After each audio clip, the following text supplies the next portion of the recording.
মা ফাতেমার নয়নে মনি হযরত আলীর জান, মা ফাতেমার নয়নে মনি হযরত আলীর জান।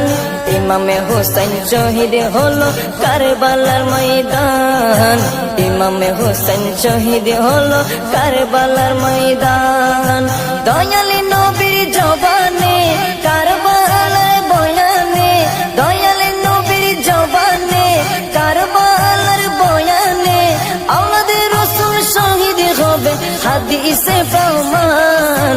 ইমামে হোসেন শহীদ হলো কারবালার ময়দান, ইমামে হোসেন শহীদ হলো কারবালার ময়দান। মা ফাতেমার নয়নে মনি হযরত আলীর জান, মা ফাতেমার নয়নে মনি হযরত আলীর জান। ইমামে হোসেন শহীদ হলো কারবালার ময়দান।